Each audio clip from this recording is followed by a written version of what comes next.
So thank you for coming today to honor Harriet Bograd's memory. I'm Molly Levine, Kulanu's Executive Director, and now I'm going to introduce Bonnie Sussman, Kulanu's new President of the Board. She's going to welcome us to today's event. Thank you, Molly. With a heavy heart, I welcome you to our attempt to honor Harriet's memory. Nothing we can say or do can actually capture Harriet in her fullness and genius. For more than 20 years, Harriet worked tirelessly to develop Kulanu as an organization that reaches thousands and provides hope to thousands around the globe. Except for short breaks for family, dancing, meditation,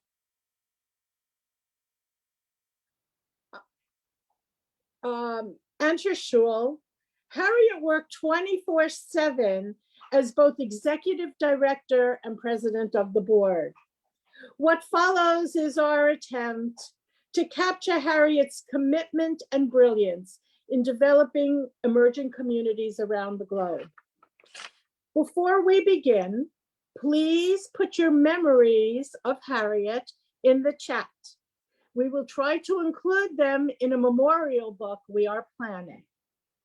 2, if you have any contacts in the media, we would like to know so we can send you her obituary. We have been struggling to get the word out. 3, if you would like to contribute in honor of her memory, we would appreciate it if the money you check off in the online donation form goes to as needed. 4, finally, I want to thank Molly, our new executive director, Joanne, our new financial officer, Keshi, Oksana, and all the volunteers that help make this happen. And especially, I want to thank the wonderful, dedicated members of our board of directors who every day move Kulanu's mission a little bit forward.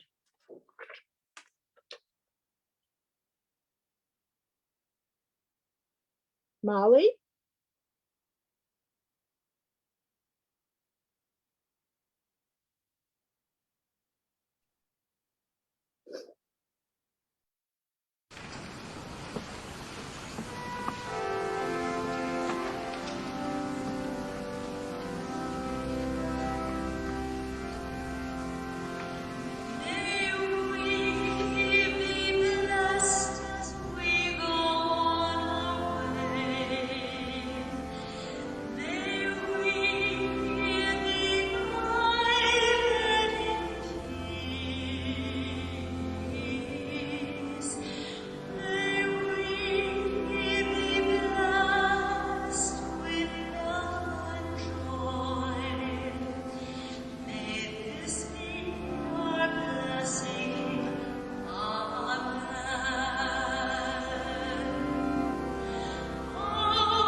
Thank you, Bonnie. Now we're going to hear from Lily Kaufman, a member of Kulanu's board. Thank you, Molly, and thank you to everyone for participating. About 18 months ago, soon after I joined the Kulanu board, I approached Harriet to discuss the possibility of the future of more security for Kulanu through an endowment effort. I had been mentored in many other programs with endowment, and one of our go-to people was the Grinspoon Foundation, who many of you may recognize as having challenged communities around the country with legacy efforts. Although we couldn't qualify for their program, Arlene Schiff, the executive director, mentored both Harriet and I with outstanding help to understand and to develop an endowment program for Kulanu. With her guidance, we helped to establish the program called the Kulanu Legacy Fund, which we promoted in our last newsletter, in our last printed bulletin. We had originally approached our board initially to be the supporters, and we've been very successful in that effort. More than about 60% of our board has now already either signed a letter of intent or a letter of commitment of leaving an endowment, a legacy, a bequest in their wills for the future of Kulanu to survive.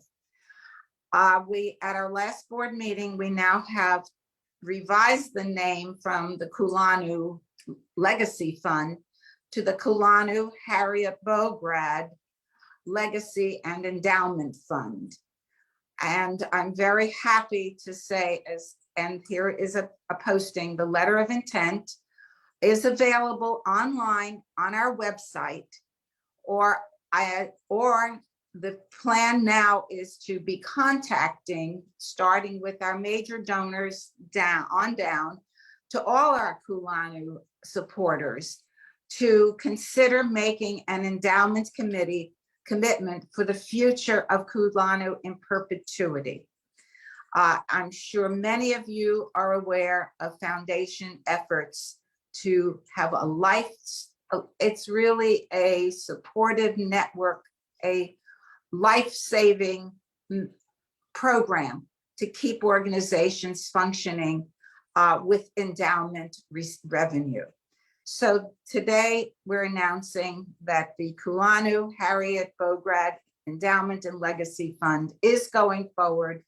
We have support from our board. It was unanimous to rename the fund, and you'll be hearing more from us, and we appreciate whatever you would consider doing in your will as a legacy gift to Kulanu. Thank you. Thank you, Lily. We appreciate that. Now we're going to hear from Harriet Bograd's daughter, Rabbi Margie Klein-Ronkin. Hi, everyone. Thank you so much for being here. I'm here with my dad and with Jeremy, and our kids are at school, but they're here honorarily in spirit. And I just really want to say thank you for coming. I know my mom would have loved this gathering so much. It was kind of a joke between us that whenever it was her birthday or like when she had her surgery, she would report to me, people from 40 countries greeted me and sent me messages. And she was so excited that people from all around the world were part of her community, and were supporting her through life, as hopefully she also supported them. I want to share a little bit about how my mom got involved in Kulanu and what I think it meant to her, and some of what she taught me through her work in Kulanu that hopefully can be an offering to all of you as well. So in 2001, I traveled to Ghana and invited my parents to join me to visit the Jewish community of Sefwi Lioso through a tiny organization called Kulanu. And at the time, I had no idea that Kulanu would become one of the great loves of my mom's life, and that my mom was destined to help grow Kulanu into a major global organization. At that time, my mom had recently survived stage 4 breast cancer after having only been given a few months to live.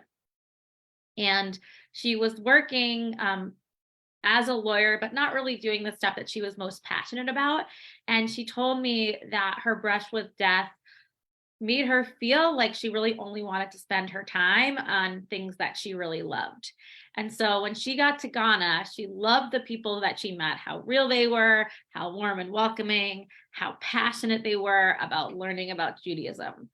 So then my mom did what she always does, which is she got to know people and she brought people together to ask big questions and share ideas.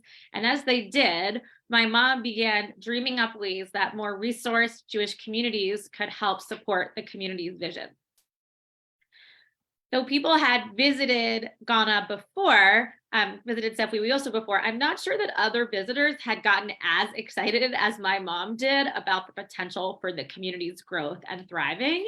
And so more and more people came to these local community meetings and got excited with my mom about what was possible. And from that came the challah cover project, which has become both a major source of income for the community and also a wonderful source of connection with African Jewry for families around the world who proudly use their Sefuiwioso challah covers at their Shabbat tables. And that's including me and everyone that I go to any bar mitzvah or wedding. I always bring one. But it didn't stop at Ghana.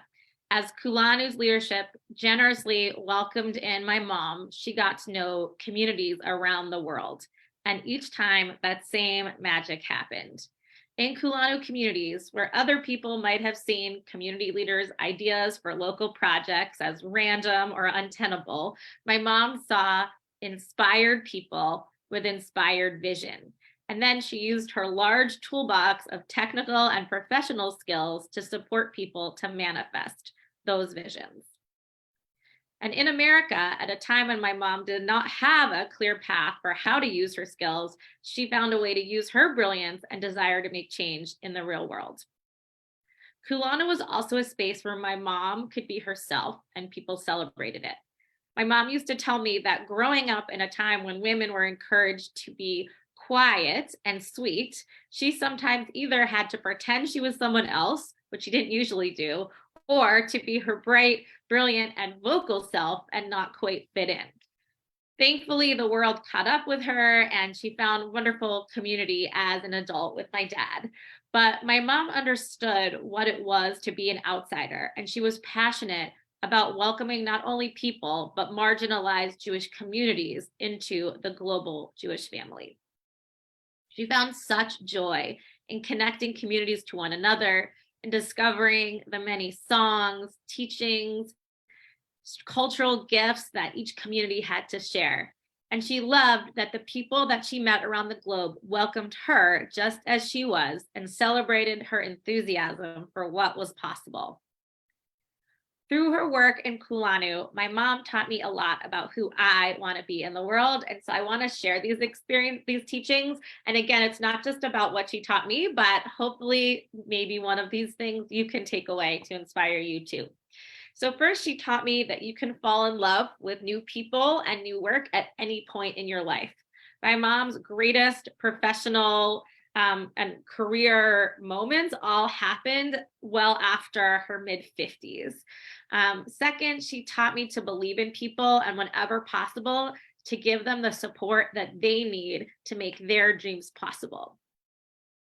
And third, she taught me that people are experts in their own communities. Yes, Kulanu can connect them, but the community leaders, you are the ones that know what you need.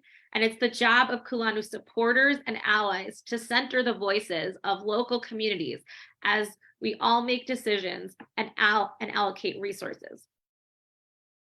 The week before my mom died, one of my last conversations with her was about her earnest hope that people of color in Kulanu communities around the world and in the US could take more leadership in the organization. To the Jews of color on this call, my mom really believed that you should be the future of Kulanu and that you should have a voice in decisions, and that we all need to work, everyone, to create a culture that centers and welcomes your participation and leadership. I hope everyone here will help to make that happen. I am so blessed to have had my mom as my mom, and I feel really blessed to know that you all had Mama Harriet as a loving presence in your lives too. I want to close by just thanking you so much for being here, and I hope that together we can all carry on her legacy of love, trust in others to be their best selves, and inspiration. Thank you. Thank you so much, Margie. Now we'll hear from Harriet's husband, Ken Klein. Thank you, Molly. These are some words I jotted down last night on the train from New York to Boston, where I'm joining Margie and Jeremy now. First, I want to thank all of you for being here to join with us in remembering my wonderful wife, Harriet Bograd, to pay tribute to her legacy with Kulanu. And I hope to think about how we can all honor that legacy by carrying forward her work and her vision. I'm sure that all of us here agree how lucky Kulanu was to have found Harriet. But if I may, I'd like to talk about how lucky Harriet and I were to have found Kulanu. I think that most of all, Harriet believed in the meaning of Kulanu's name, all of us. That all of us working together could learn from each other, could teach each other, that from the dismayingly different worlds we come from, that we could share the joys of being Jewish, that we could value the myriad crazy journeys that brought us to this place, and our shared commitment to a yet to be created common destiny for the Jewish people. Well, Harriet kind of believed that, but her mind really didn't spend much time with grandiose abstractions like this. All the communities all the communities Kulanu worked with, Harriet thought of as her personal friends. And when a friend needed help, advice, or sometimes just an empathetic ear, you tried to be there. And pretty much Harriet always was. Harriet was also an amazing problem solver, where many people, often me, saw what seemed like insurmountable obstacles. Harriet saw puzzles to be solved. If you could just figure out who had the expertise, who had the resources, what new ideas were needed, well, who knew what you could accomplish? And she managed somehow to keep all these problems, all these possible resources, she kept them all in her head at the same time. Often she'd stay up in bed at night pondering some Kulanu issue while I fell asleep, only to be woken up at 2 a.m. with do you think this might work? It's one of the many things I miss now. You know, it's easy to look back at all Harriet accomplished with Kulanu in the last 2 decades, the last 14 as president, and think of her as a superwoman. But she never thought of herself that way. What she did believe was that, quote, ordinary people, unquote, that ordinary people could do extraordinary things. And one of the things she was proudest of was mentoring people to become leaders themselves, helping people discover the potential that they often didn't know they had.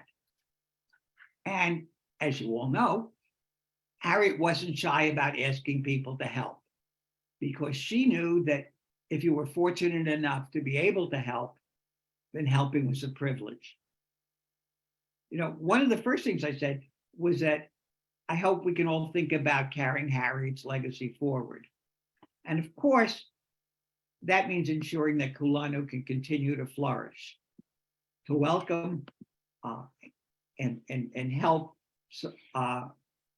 isolated, emerging, and returning Jewish communities, and that they can do that for many years to come.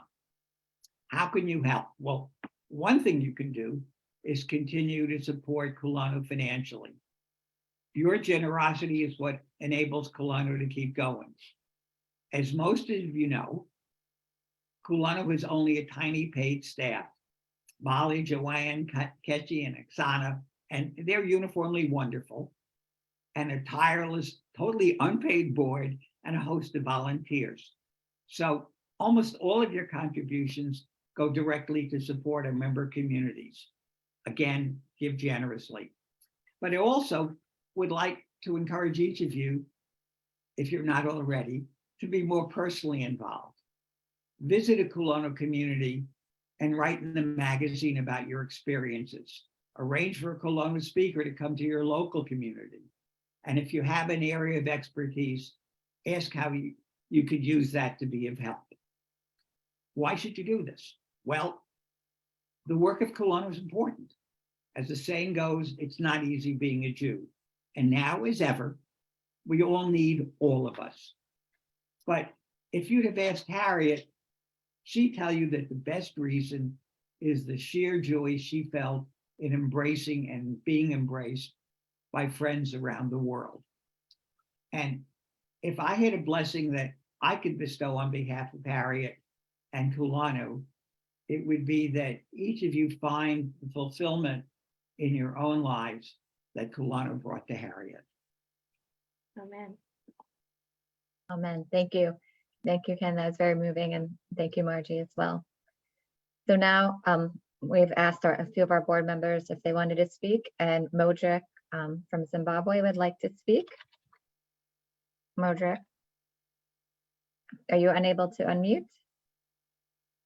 Mute. Thank you so much, Molly, for giving me this opportunity. Harriet was known as Mama Harriet throughout the Kulanu communities that she was working with. In Africa, a mother is not just a biological female who gives birth to you. Rather, it is about the role a person plays in your life. So when someone plays a role of a mother, automatically we call them mother. And Harriet was a mother to so many people across the world. Like Margie said, when a birthday came, she received a lot of messages across the world because she was a mother to many. She was a merchant of hope, worrying always about the welfare of the people within the Kulanu communities that she was working with. And I was one of the people who got the privilege to work with Harriet. I met her in 2013 and then in 2015. And when my wife, Brenda, asked me, how is she like? At that time, I was staying in her home, and Ken and Harriet had gone to visit Margie in Boston, and she trusted me enough to leave me in her home alone. And what I told my wife, Brenda, was she reminds me of a mother hen. What did I mean by that? A mother hen always worries about the comfort of her chicks, and she always magically finds space within her wings to shelter them, comfort them, and make sure that they are warm and safe and protected. And that was exactly how Harriet made me feel. And in the last year, this year, 3 months, when her health started to deteriorate, she was mentoring me, helping me to make project proposals. And the agents that she had made me believe that later on, I thought she knew that she had very little time to do the work that she wanted to do with me, to mentor me to be able to do the work that she helped me do when she was still alive.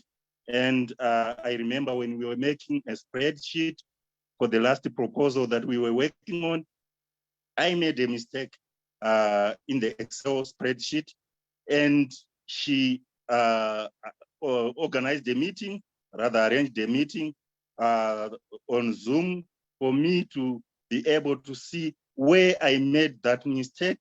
And she kept on insisting that we go back until I identified where I made a mistake and how I was able to prevent that mistake in the future. That's how she wanted to empower us, to be able to empower our own communities. So she was a mentor, she was a merchant of hope. She wanted to see the communities and the people within the communities that she worked with thrive and do better. And she was a saint, if I ever met one, like I said before. We will miss her, and only through carrying out her wishes and a vision for Kulanu can we do justice to what she wanted us to achieve. Thank you for this opportunity. Thank you very much, Modric. Now we're going to hear from Shoshana Nambi from Uganda. Thank you so much. I miss Harriet, and I just listening, I just realized it's even harder now than even a few months ago to hear about Harriet and talk about Harriet. I was very blessed. I am blessed that I got to know Harriet both on a professional level and on a personal level.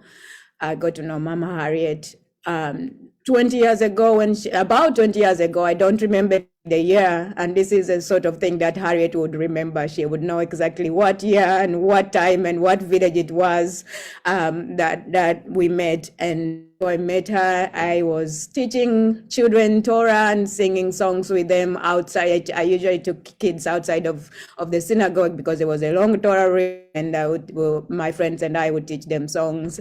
And Harriet came to one of these sessions, and you should know that when Harriet came to visit her partner communities, she was highly regarded. She was the president of Kulanu, and everybody, all the leaders in the community wanted to talk to her about the big projects and the future and the visions of the community. And Harriet listened to all those things and met with the board, but she also made time to go to to attend activities like mine, and she just sat on the couch, as we saw in one of the pictures, with a computer, and just said, anybody who wants to come and sit here with learn with me. So people came, and she basically was a scout of leadership, and she would feel so proud of you and make you feel so good about what you're doing. She was so happy when somebody was learning computer techniques, and she would communicate with you over the years. And fast forward, I worked with Harriet. I went to summer camp, and we were working together, coordinating with her, seeking her counsel and advice. And 2019, as a rabbinic student, I was coming to live in New York City. It's a big city. It was the first time living here, although I had visited several times, and I was looking for housing. So I came to, Harriet invited me to stay in her house, in her home with Ken, and I was here for a couple of weeks or 1 month before I find housing, and she actually actively tried to help me find housing. It was successful, so Harriet and Ken invited me and my daughter Muna to live here in their home, where I am actually speaking from. It was the most privileged thing that I have ever had in my life, because she guided me, helped me with all the bureaucracies of living in the US, health insurance, all those things that I had never thought about when I was coming in to live in the United States, things that I would never have imagined I would have to deal with. But one of the that I was so privileged to watch is to see Harriet work. She would storm outside of her office with excitement and a beam and a smile to come at the excitement of the news that she got a donation for a project. It's in Zimbabwe or in Uganda, or she finally successfully managed to find somebody who's traveling to Guatemala or to Nicaragua who would take a suitcase full of sudurim or something like that. I love to watch those moments with Harriet, and being here with her in the house, I could see how much she worked. She like everybody said, she dedicated her entire life on, working and Kulanu communities better. But you could see that. You could see how much time she put in, how much excitement she had doing those things. And on another level, her loved Emuna and I, Harriet and Ken just loved us. We loved having dinner with all of you. And she would up every single moment. We were all locked down together during the lockdown of COVID, and we would do puzzles, and she would really appreciate all these moments. And I'm somebody who doesn't really take compliments so well, but she would make me feel so good. Every dinner that we made, she would appreciate how good it was, and it just made me feel so lovely. And she taught Emuna how to play piano. She was very happy when Emuna did her bat mitzvah. She was so excited about it. You could see the joy in her eyes. And Harriet just really loved empowering people, and I would say that I was so impressed with her. When I wrote my first children's book, I am so glad that she got to read it. But when it came out and it reached time for me to sign a book for somebody, I really had no idea what to do, how to sign a book. And the first person that came to my mind, Harriet was not here, was that I would ask Harriet. I would go to Harriet. But then I remembered that I think what Harriet wanted for us is to create a network of people to, like this, to create resources for ourselves. And thankfully, Margie, you were here and I asked you. But Harriet would have been so happy that I found somebody else, or that I searched it up online on Google or somewhere on YouTube and found a way of how to sign books. So I would say that I am so privileged and so blessed that I got to know Harriet, and I know that she cared about Kulanu deeply, even in her times when she wasn't well. She used to say, and I think she knew about her own mortality, and even though she used to say that I want this to continue, she would care about other people. Even when she was having a difficult time, she would say, I don't want to make people uncomfortable about this conversation. So I try to tell people, I dropped dead yesterday so that people don't feel uncomfortable about this. But it was just like, how could she care about other people and about the needs of the organization when she was ill, when she wasn't feeling well, and she just wanted to make everybody feel comfortable. And I think that she has empowered a lot of leaders across the world, across all the Jewish communities through Kulanu. And I am very lucky and blessed that I'm one of those people that she empowered. Thank you. Thank you very much, Shoshana. That was very touching. And Laura Wexler, she was the former coordinator for Uganda. She also asked if she could have a moment to speak.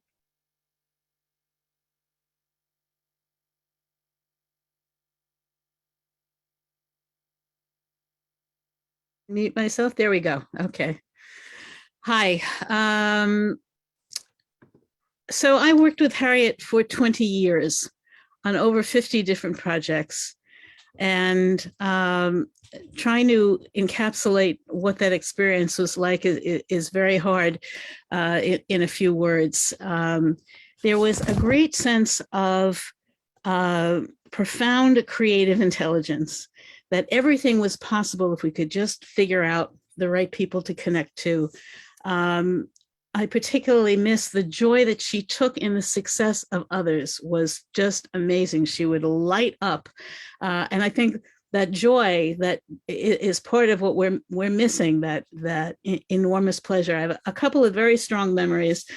We put together the Abiyadaya Mitzvah Tour as a training, one of our 50 projects of economic development and training project. And so we would bring people on safari for 4 days, and then they would spend 10 days in the community. And the money from that project helped create the Abiyadaya Music and Dance Festival, which brought together all the communities from 100-mile radius for the first time. There was never the money to bring everybody together, the buses, the food, everything.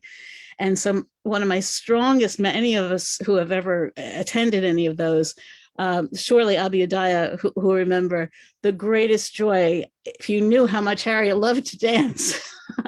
this was absolutely, the pinnacle of the trip, which also then in the next 4 or 5 weeks, we would do monitoring and evaluation on those 50 different projects. So that was 5 or 7 meetings a day.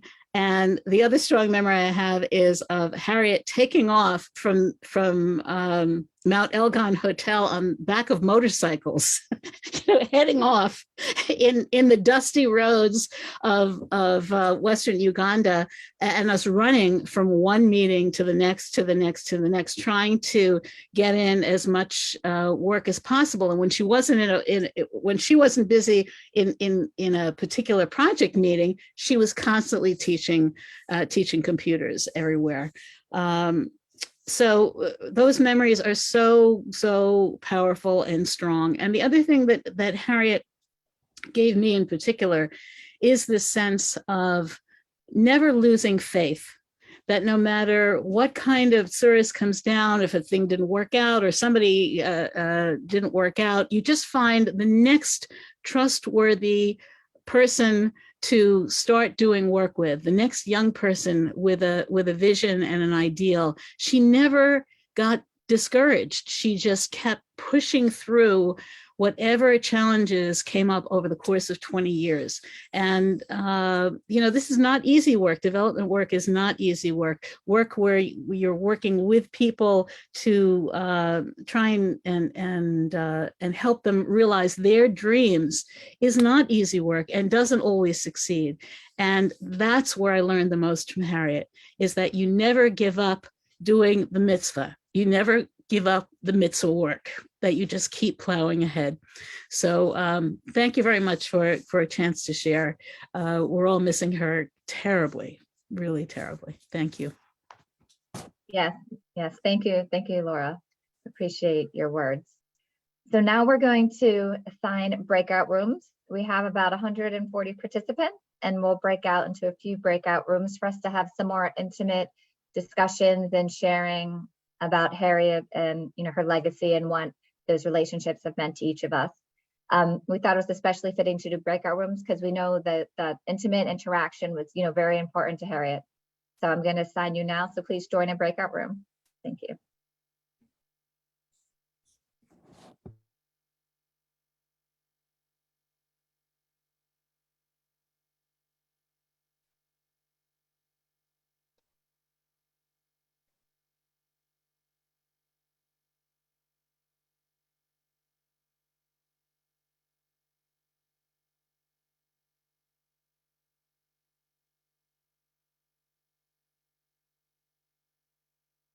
If we're not able to get into a breakout room, we can stay here as well.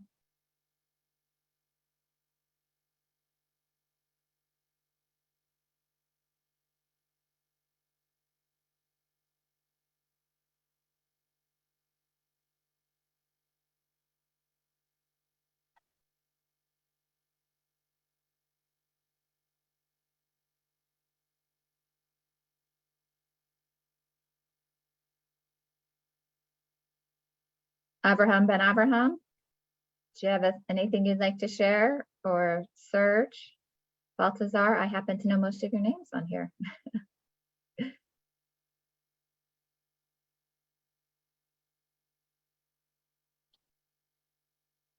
Baltazar, can you unmute? Are you able to unmute?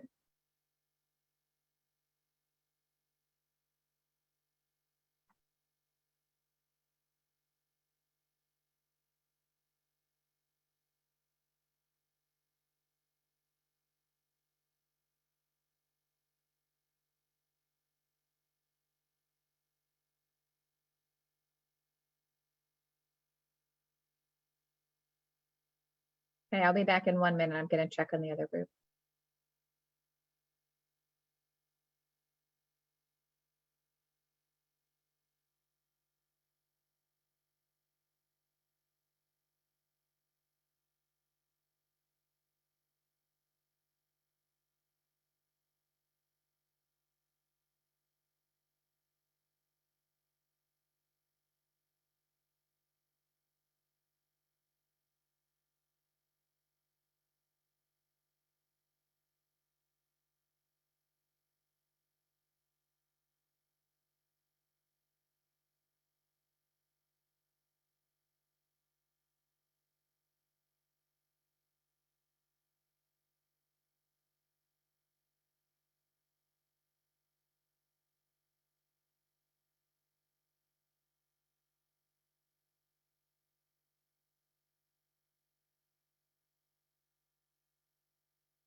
Thank you for joining us today. We're gonna all come back together as one main group in a few minutes, but I don't know if anyone has any stories they'd like to share here about Harriet.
So now everyone's gonna come back into this main room again.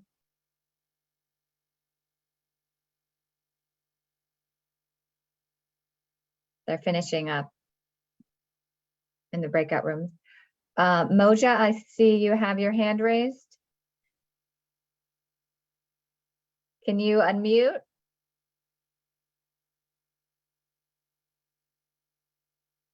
I've asked you to unmute. I don't know if it's working. There you are. Hello. Yeah. Yes. Thank you for this opportunity. I'm Ezra from Uganda, Abidea congregation. So what I know about Harriet, Harriet came to Uganda when I was like still like in the kindergarten class, and like he used like funding for us like school fees tuition from the kindergarten up the university. So like I'm so happy that he touched my life and other people's lives here. And I don't know whether I'll forget him, forget her. And of recent, when I was in the US, I was in touch with her when I was bringing the city reams and the other holy books to Nangolo Synagogue. And I was almost going to meet her, but unfortunately I couldn't make it, and things went badly.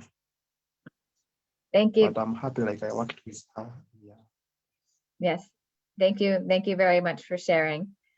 I was able to get into a few of the breakout rooms, and it was really just moving to hear the beautiful stories and all the interactions that so many of you have had with Harriet and how she's touched so many lives.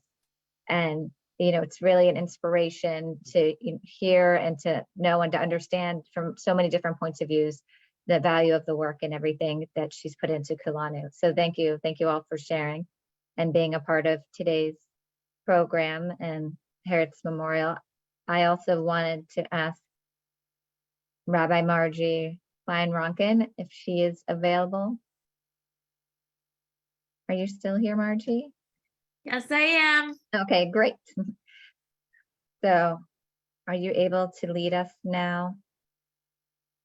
Yeah, so Molly invited me to lead us into prayers of mourning, the El Malei Rachamim, and also the Mourner's Kaddish. So I'll sing El Malei Rachamim, and then I will invite us to stand. And, the Mourner's Kaddish is a prayer you can only say when you have 10 people in the room together, but our Zoom room has so many people, and I feel like it's kind of symbolic of what my mom was doing so much of the time, is just bringing all these people together to feel like we're all in the same room.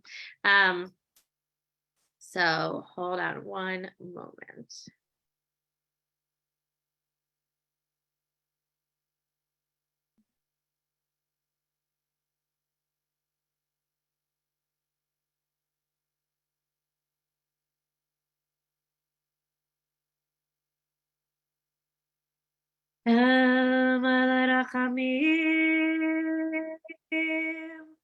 שוכן במרומים,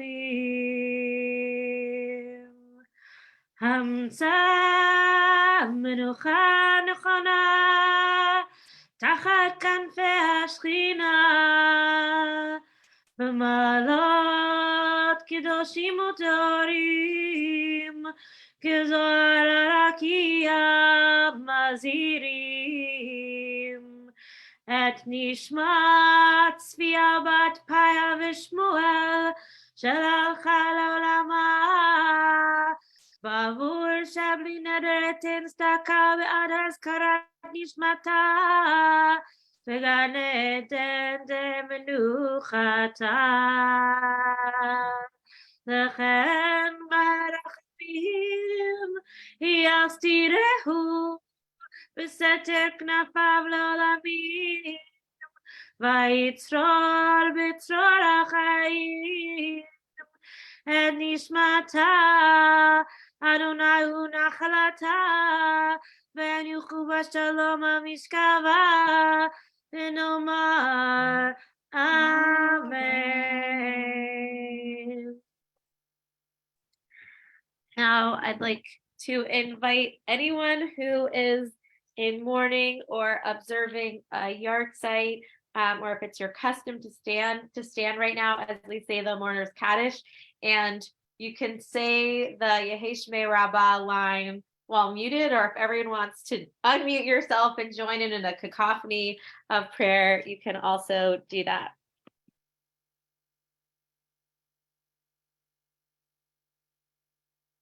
Yitkadal v'yitkadash Shmei Rabbah, v'yalma divrach yirtei v'yamlich malchutei, v'chayechon v'yomechon v'chayet d'chol Beit Yisrael, v'agala v'zman kariv v'imru amen.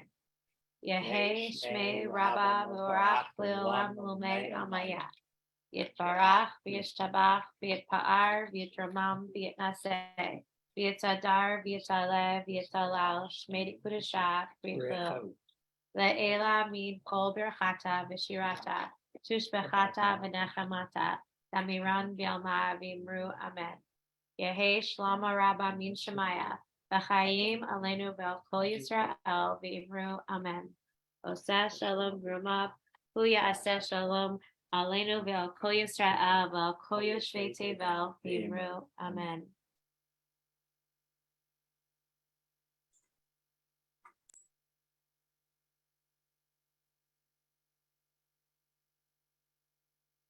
Thank you. Thank you very much, Margie and Ken. We really appreciate you being here with us today and sharing your memories as a tribute to Harriet, and everyone else for joining us. It's really been inspiring to be with everyone together today. Thank you all for joining us.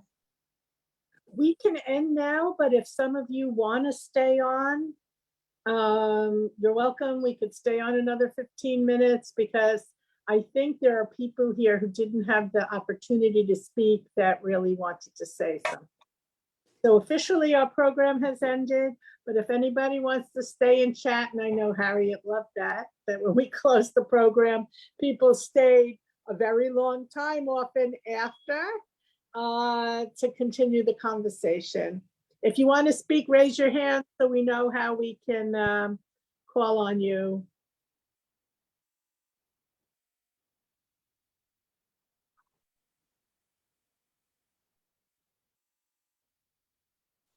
Leora? Yes, my name is Leora Neal. I met Harriet at first at a program that was given at the Zion Cafe in Harlem, and they were having a presentation on about the Jews of Ghana, and that's where I learned about Kulanu, and I've been and I joined Kulanu, and I've been a member since then. And I was just, Harriet always had this special glow about her, like she was a really good person, and you could just see it, and very friendly, and it was so genuine, and I was really impressed by all the work that the organization was doing, and so forth. And I tell other people about it as well, so they'll know what's going on with the various Jews of all around the world, Jews of color around the world, and so I want to, I'm grateful for her work, and and I will miss her, and she's been an inspiration to me in so many ways. I'm from New York, not from another country, but it's just the to know about the work, and as I say, to meet her, she was really a genuine person. That's what I would say. Thank you, Leora. We're going to go to Lily and then Marlene. And I also just want to encourage that if there are folks from different communities that haven't spoken yet, we'd love to hear your voices too. Thanks, Margie. I recently came across a quote from Hannah Senesh. She was a young Israeli heroine during World War II. And her comment is so relevant to Harriet's whole image. And she wrote, "There are stars whose radiance is visible on Earth, though they have long been extinct. There are people whose brilliance continues to light the world, though they are no longer among living. These lights are particularly bright when the night is dark. They light the way for humankind." And Harriet will always be a bright light in all of our lives. Thank you. Thank you so much. Alzer, I know you're from Cameroon. Would you like to unmute yourself? Balthazar from Cameroon? No? Hi, maybe from Arusha. Hey, Yehuda. Hi, hello. From Arusha, and I always wish that Harriet was to come to visit us in Arusha. I know Lily Kaufman since the year 2000, and she's more of my parents, him and Barry. But what I remember is when we joined Kulanu out of the cold because we have been hiding. We are a remnant of the Yemenites and Ethiopian. And when we were to record during the COVID, when we have to do meetings, and we were so worried because we were thinking probably we'll be now known for the first time. And Harriet reached me privately and he really encouraged me and he always say, look, it is even more terrible if you keep on hiding yourself and something happen and nobody knows you. So you have to come out. Anything happen, we know where you are and we can be able to reach and rescue you. And most of the members of the community accepted, despite a lot of other people reached us most of the time to come out. Then it was only Harriet prophetic that allowed us to come out of the cold. So we'll miss her, but her soul is right here with us, and her works will continue because her legacy is here, and what she has done is still living with us. So she's still alive with us because her soul is always with us. Thank you. Thank you, Yehuda. I have a friend here who usually doesn't come. He's a father in I think he's a Jesuit. Liam, would you like to come and say why you attended the memorial? Yes, my name is Liam O'Doherty.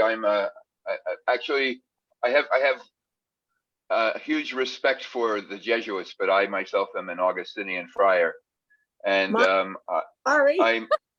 That's okay. That's fine. I've been a friend with Bonnie and with Rabbi Jerry Sussman for a long time, for over 10 years. And it was through them that I came to know of Harriet. I met Harriet through them and the work of Kulanu. And I have been a fan of Kulanu for as long as I've heard about it, which is probably about, I don't know, 7 years or so at least. And I met Harriet, I think it was at least once, maybe a couple of times. And I used to be a missionary, and I used to work in Japan. And the work that I was doing there was with a community of people who had, because of persecutions, had been an underground church for about 250 years. And they were able to come out of hiding long before I arrived there in the 1980s. In fact, by that time, it was over 100 years. But still, the fact that they had been an underground church for such a long time without any ordained clergy at all, and were able to support the faith and kept it going until they were able to meet the outside world again. There's so many parallels between that and the work that Kulanu is doing. As a Christian, I consider my Jewish brothers and sisters to be my older brothers and sisters in faith, and we continue to learn so much from our Jewish brothers and sisters. And I've always been very, very admiring of the work of the whole organization, but especially the kind of leadership and cohesion that Harriet was able to bring to the organization. So, although I'm not a full member, I certainly am someone who has been cheering all of your efforts from the sidelines. And I apologize for being late. For some reason, I thought this started at 12 o'clock. I only, when I logged on, that realized that I was an hour late. So I apologize for being late. Well, thank you so much for being here. And I guess I can say you're a contributor to Kulanu. So, Right. Yes, I have on occasion. Yes. Mhm. yes, I know that. I'm aware. Okay. Who else? Marlene and Judy are raising their hands. Hi, I'm Marlene, and first of all, I want to say this was a lovely service, and I am very, very new to Kulanu, just maybe a month or so. I am a military psychologist. I have several clients who are Ghanaian, and so I've been falling in love with the people from Ghana. And one evening, I was looking for Jewish community in Ghana, and I'm going through all these different sites, and all of a sudden, I end up in Kulanu, and I thought, I think I like this. So this is how I ended up here, and very happy to be here. Thank you. Judy? Yeah. Well, to follow that up, I came to Kulanu. Judy is a board member for many years. She's editor of the Kulanu magazine, and I'm sure all of you get a copy either online or a physical paper copy, and it's because of Judy that you get this. Thank you. But it's really because of Harriet. And what you just heard, the speaker before me, the same thing. This was in 2014. I was going through the internet looking for a Jewish organization. And 4 hours later, I go through all the portals and I'm at a site called Kulanu. And I immediately filled out the form online. And I got a call that afternoon from Harriet. And I found myself in India and living with a B'nai Ephraim. And a few months, that was just within a couple of months. And a few months after arriving, Harriet writes me and asks me to join the board of Kulanu. Keep in mind that I didn't know anything about Kulanu a few months earlier. And I learned quickly that you can't say no to Harriet. And that's not, I'm saying that with love. There's just something about her. And then I came back that following year, and the next thing I knew, I was editing the magazine. I said, Harriet, I don't know anything about editing a magazine or anything. She said, oh, there's really, not a lot to it. You'll get a lot of help from people. And I did get a lot of help. Saying that though, I just need to ask Ken and Margie, when did Harriet ever sleep? Because I would be here 11 or 12 o'clock at night, work in Oregon, West Coast time, working on the magazine, and up pops an email from Harriet. And I'm looking at the clock, thinking it's 2 o'clock in New York, it's 3 o'clock in the morning in New York. And then Harriet and then sometimes we'd talk on the phone, and I'd say, Harriet, when do you sleep? She goes, I'm going to sleep now. I'm thinking, wow, and then she's up early in the morning. She had so much energy, was so devoted to this work. And I would have known nothing about Jews around the world. I grew up until I found Kulanu. I really thought that most Jews were white Ashkenazis, except for the Jews I'd been meeting in India in my travels. But until meeting Harriet and finding Kulanu, I just thought they, except for the hair color, I thought they all kind of looked like this skin color and curly hair. And what an eye opener it was. And I'm so happy. And I have to tell you, I'm working on the magazine now. We're almost done with it. And I keep looking at my email about 11 or 12 o'clock. I just keep thinking, I still do keep thinking that Harriet's going to be writing me. And I'm happy to get Molly's and Bonnie's emails, but I keep looking for Harriet, but I miss her. So this next magazine is dedicated totally to Harriet. There's two people I'd like to call on, my husband, Rabbi Sussman, and then Shalva Weil from Hebrew University, another dear friend.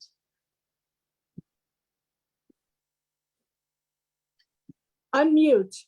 And Keshi is also raising her hand. Wait, when I think of Harriet, I think of someone who is just so gracious and intelligent. And I could kind of see her face doing the various things. I especially recall the trip to Madagascar with she was dancing with people in when we presented that Torah there, and the enjoyment and delight that was very moving. And and I think it was infectious as well. That when you saw how much Harriet enjoyed and felt the importance of what she was doing, but also the satisfaction and the enjoyment of every moment of it, at least as I saw it, I think that was contagious, and it brought a sense of joy to whatever she was doing, especially in her reaction to the people in the communities. Someone who understood things deeply, and someone who I hope will be remembered in Jewish history. Now, I think that the work that she was so much part of will eventually change the Jewish people and change the world. And so Harriet had a very big share in making all of that happen.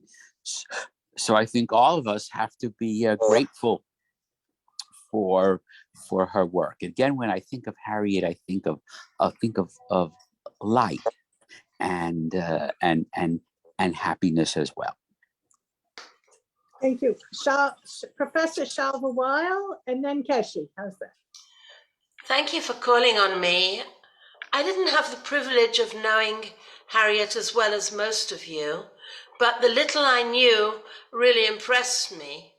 She fought for equal rights, and she fought for the beauty of mankind, and that was my impression of her. So I think she would be absolutely overwhelmed, as I wrote, by this manifestation of love that all of you are pouring out for her and in her memory.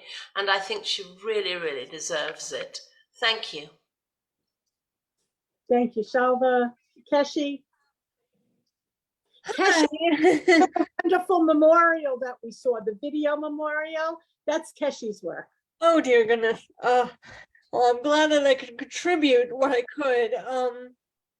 I just want to, I guess, verbally share what I shared in the messages area, which is basically my first memory with Harriet was my interview for joining Kulanu.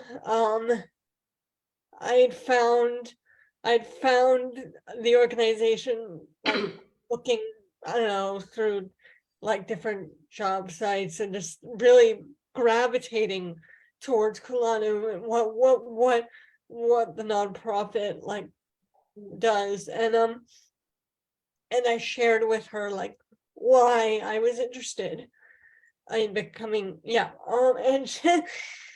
and she said like what I had shared was like it should have been recorded because it was so like I don't remember the specifics, but I do remember just feeling so she provided me with a confidence that I never felt before, with the happiness I never felt before, and that was her, and she's I got that right away just from speaking with her, and yeah, what she has done for all of her life is so amazing, and I am always going to remember her. And this has been a lovely memorial for her, and yeah. I see Serge just posted. Serge is from Cameroon, and Serge and Harriet and my husband and I visited Cameroon over 2 years ago, and we brought Serge into to the Kulanu world. Serge, where are you? And please come and speak.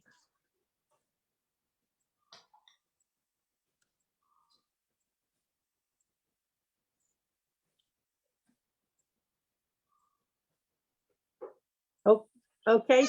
Yes. Oh, hi. Hi. Thank you. Thank you very much for giving me the opportunity to speak at this memorial service for Harriet, someone we all knew and loved. I'm profoundly sad to have to do this today. Words cannot describe how I felt when I heard the loss of Harriet, president of Kulanu. I last spoke with Harriet about 2 weeks before she died. I needed a computer and I sent a request to Kulanu for it. She responded and asked few questions. She understood that I needed more money than I had asked for my computer. So after we agreed on the computer I needed, she told Joanne to send me the money. I asked her how she was, and she said she had been quite sick. And this was the first time I heard her saying something was wrong. So after our discussion, I wished her a refuah shlema, a speedy recovery, but she didn't respond. Then I visited the page with updates about her health condition, and I saw that her case was severe. Then I understood why she didn't respond to my refuah shlema wishes. It seemed to me that she didn't want to raise unrealistic expectations and hope. Rather, she seemed prepared to any eventuality. She wanted to keep focusing on things that really mattered to her, doing another good deed. Even in the final weeks of her life, while struggling with disease and pains, she solved problems. She had an incredibly sharp and vigorous and rigorous mind. Harriet was the very essence of compassion, of love, of duty, a human being of unique qualities. She was always in a hurry to do the most good. She understood people. She cared about people. Each of us is literally a tribute to her enormous capacity to love. And Harriet was a big part of the reason many African Jewish communities, including mine, got to be known. She gave of herself with intelligence and energy and devotion to duty, and the entire African Jewry owes her a debt of gratitude for that service. To have known her is a deep source of gratification to me and to my community. And so, on behalf of all my community, we bid farewell to Harriet Bograd. Margie, your mom was a force. With her goodness and grace, her humanity and her intellect, she turned the tide of history for many of us, for many of the Jewish communities in Africa. We love you, Harriet. We miss you. but I pray to God that we never stop hearing you. It's hard to have lost you. May your memory continue to be a blessing to all of us. And may we remember your words and your deeds. May God bless Harriet Bograd. Thank you. Beautiful. Rabbi Barbara Yellow.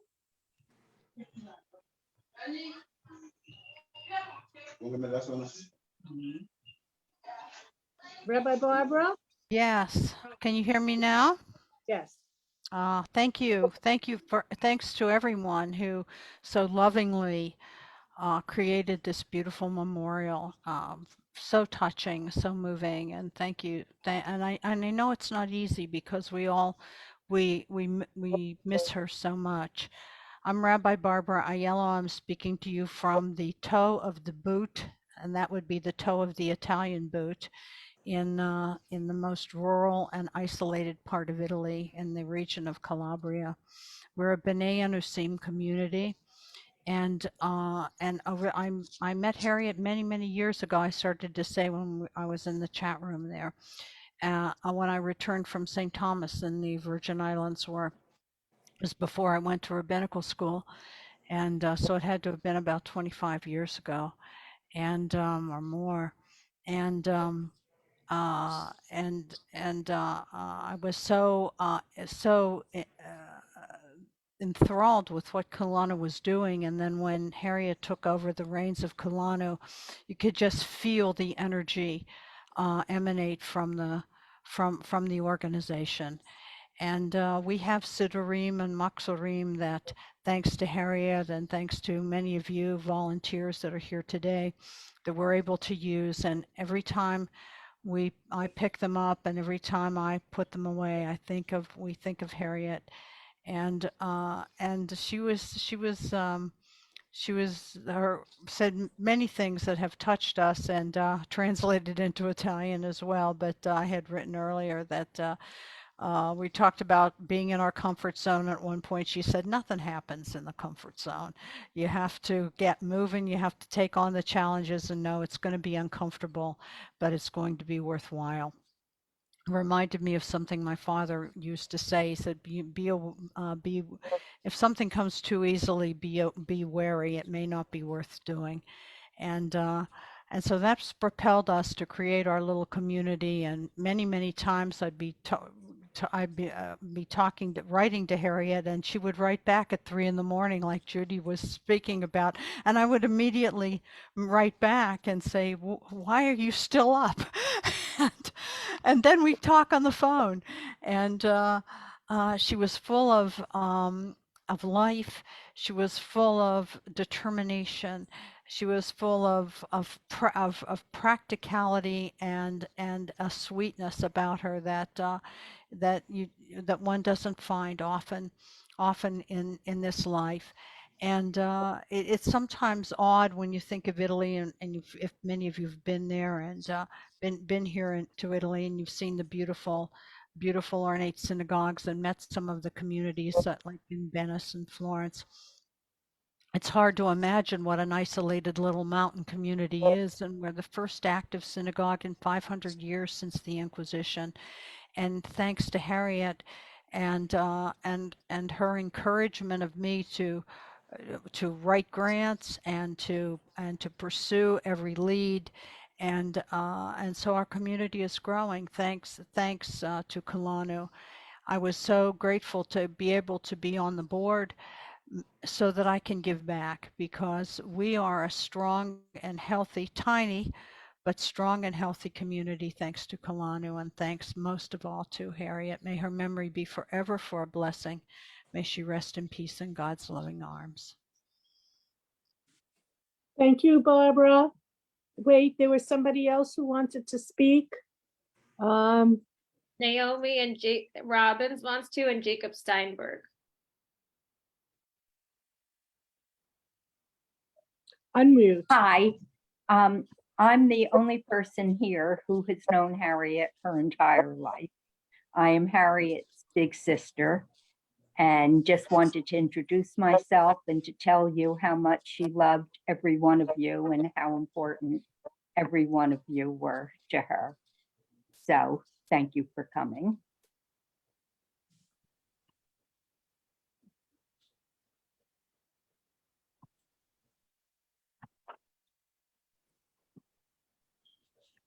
Jacob, thank you. Yeah. Thank you very much for letting me say a couple of words.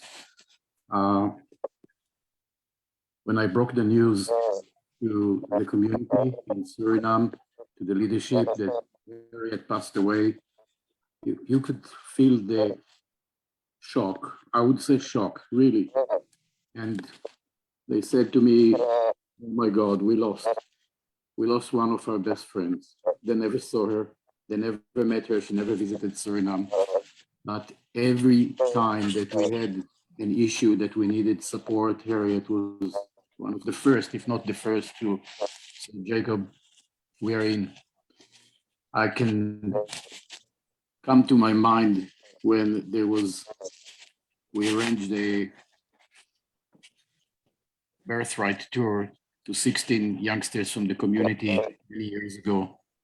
And we had to pay for the flight to Miami. And the community, the kids worked so hard the whole year to save money, but because of the economic situation, it wasn't enough. And when I shared it with Harriet, she immediately said, we are going and we are helping. And it was touching everyone. I'm telling you, we were in tears at that time. And it was amazing visit and amazing success. But all in all, whenever I contact Harriet, she was immediately with us. And she trusted us. She trusted Lily, close eyes. You know, she said, this community is so transparent and so accountable.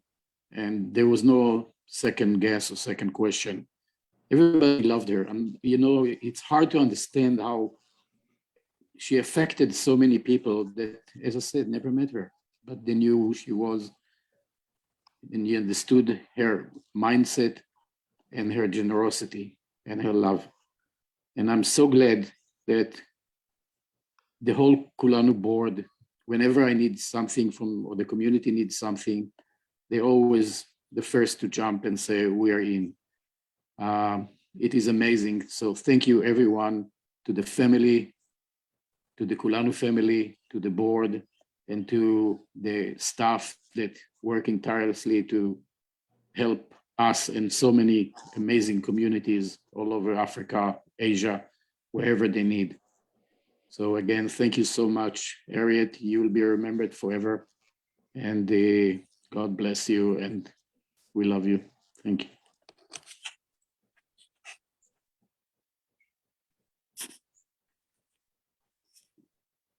There's we should go another 5 minutes, and I think, you know, we can begin with the closing. I see there's a Janet Lipsky here.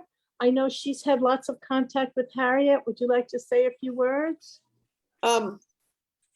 Yeah, actually, I did earlier, but so I don't know if you remember. I did, and I had some comments earlier. But one of the things as people are talking, I remember too, after my initial conversation about Harriet, about getting contacts to see the Bayudaya. I mean, after one conversation with Harriet, it's like not only to get all the contacts, but soon I'm getting boxes from all over the United States of Sudarim and stuff I'm supposed to take. And I end up schlepping a bag that's almost as big as I am. And I feel like I'm like carrying the, you know, the ark, you know, to Uganda. And I'm so paranoid about it. It's like I'm more concerned about it than my own stuff. And she just made things move and happen. And she was just amazing. But that's just my only little aside, because I did say some things earlier. So. Thank you. Shep, I know you know Harriet for many more years than I do. Well, I said this in the chat room, but yeah, I don't know her like a sister would or a classmate, but I was one of the first, maybe the first Kulanu person to meet her. And it was on September, I'll never forget the date, obviously, September 10th, 2001. And it was at some kind of a Jewish space where J.J. Keki and Gershon were performing musical. And she didn't know much about Kulanu, but she brought her Ghanaian challah covers. And from that, she skyrocketed to the top and it was awesome. But the other thing I wanted to say about her was that she did a lot of mitzvahs. But the thing about her was she enabled us to do mitzvahs. So I went with Kulanu to Madagascar, which was the most amazing. I think it's the Guinness Book of World Records, the number of Jewish Orthodox converts in one day, 100. And Uganda, and then again in Uganda in 2019 with Janet for the 100th anniversary. And again, she loaded me up with all kinds of stuff to bring to the small Jewish community in Kenya. So she was, she did good and she made us do good. And she was amazing. It was like a perfect fit, Kulanu and Harriet. That's it. Thank you. Is there any more comments? Because I'll close with a few. No. I have a few wonderful memories of my own of Harriet. Harriet pulled me into Kulanu. I was teaching in a small rabbinical school at the Academy of Jewish Religion, and they had a retreat, and somebody from Uganda was the guest speaker. And at that point in my life, I was working in HIV services on Staten Island. I was the borough coordinator for HIV and AIDS, and I always wanted to do AIDS in Africa. I thought, gee, that would be something perfect for me. And then I met this person from Uganda who said there were Jews in Africa. And I said, well, what's more perfect than HIV and AIDS in Africa? Jews in Africa. So actually on a little napkin, he wrote the name Harriet and the Harriet phone number. And I called up Harriet. And I said, my husband and I are both rabbis and we would like to spend some time in Uganda this summer. And she said, we have too many volunteers there this summer. We can't send you. You don't want to go there. I said, well, where can you send us? And to make a long story short, my husband and I were in contact with Harriet. She said, why don't you go to India? There's this group that we don't know anything about that we promised teachers 10 years ago. And we never sent anybody. And this, I think, was like 2008 or 2009. And in the end, once Jerry and I went, our whole lives were changed. The whole meaning of what it meant to be Jewish. We thought we had given a lot of thought to this question. We also, the whole notion of what it means to be a Jew and how do you define what Jewish is. What we saw in India for people living in the most rural and poverty-stricken area that had painted the Shema in Telugu letters on their clay huts. They would do a whole service Friday night. It was really extraordinary. And I even tell people today, if you don't see it with your own eyes, it's hard to believe it because it is so life-changing and life-altering. The desire and the sincerity of people who want to be part of the Jewish people. And like someone mentioned, this is changing Jewish history.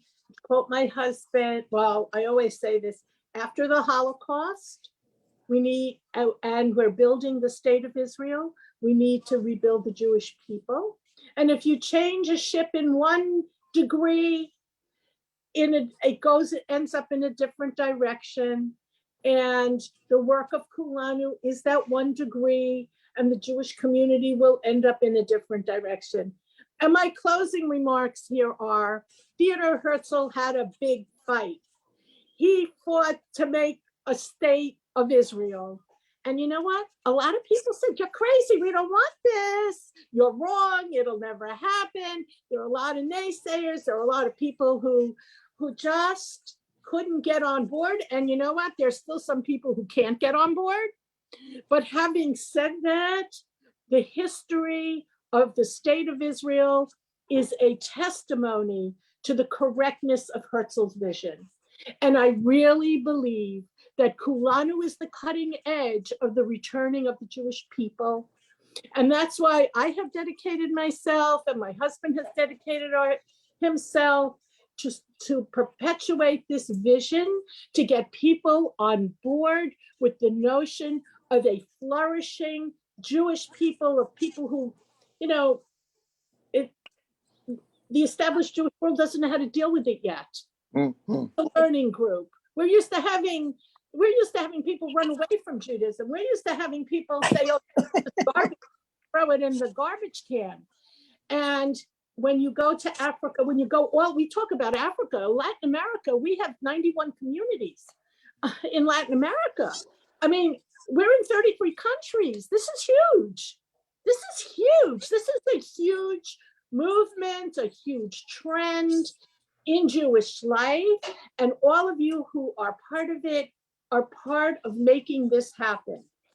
And with that, I want to say thank you for coming and supporting us. Get the word out whatever you can. If you know press people, if you want us to help you write an article, you need an editorial in a local newspaper, we'll give you pictures, we'll give you whatever you need to make it happen. So in that way, everybody, I know Thanksgiving is coming and Hanukkah is coming. We wish you, myself, on behalf of the Kulanu board, wishes you thank you and have a happy holiday season. Thank you, everybody. Thank you.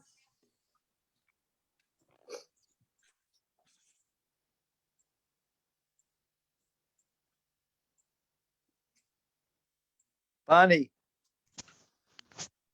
Are you there, Bonnie?